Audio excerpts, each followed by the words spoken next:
York City joining us now. Aaron, we can see over your left shoulder there, the building still smoldering of the World Trade Center.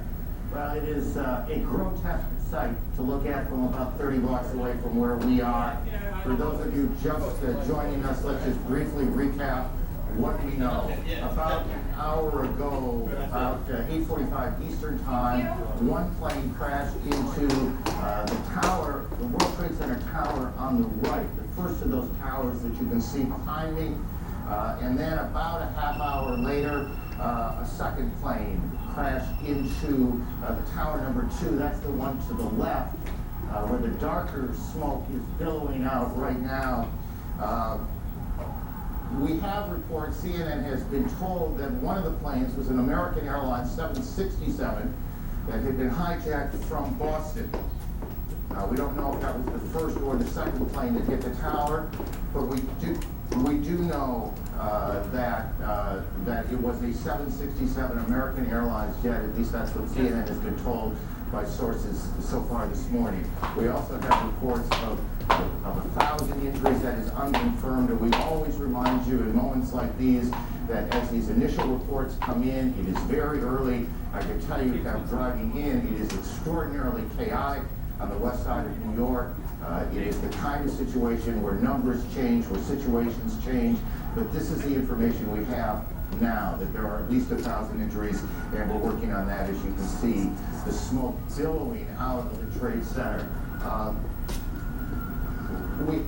In Sarasota, Florida now, Major Garrett joins us. Major, what are you being told? Hello. President Bush has notified, and talked rather, to Vice President Cheney. He has talked to the FBI Director, Robert Mueller, and he has also spoken with the Governor of New York, Governor Pataki, about this catastrophe. The President will convene a national security meeting upon his arrival back in Washington. Those are the 4 pieces of information we have gathered here in the moment since I just spoke to you on the telephone. The President, as we just saw a few moments ago, identifying this as an apparent act of terrorism against the United States, that there will be a full investigation.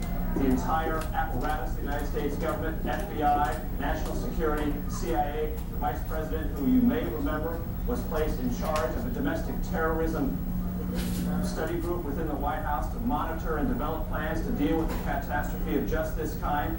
All those parts of the government have been mobilized. The President is heading back to Washington very soon. Here's what the President said about this catastrophe of the Twin Towers in New York just a few moments ago here at Sarasota Elementary School. Today we've had a national tragedy. 2 airplanes that crashed into the World Trade Center in an apparent terrorist attack on the country.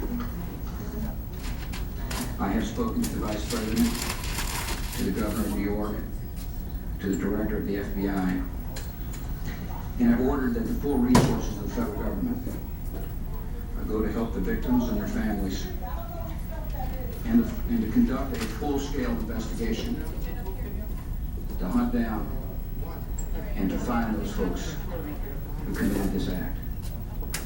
Terrorism against our nation will not stand. And now, if you join me in a moment of silence.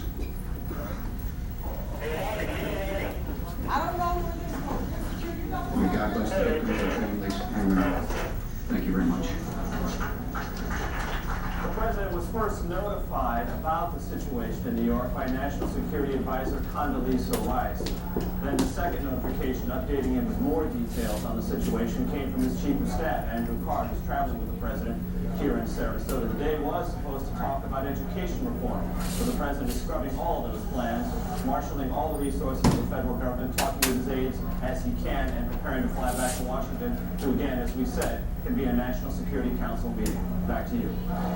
Major, before you get away, and I apologize if I'm asking you to repeat something, I'm having a little trouble hearing you.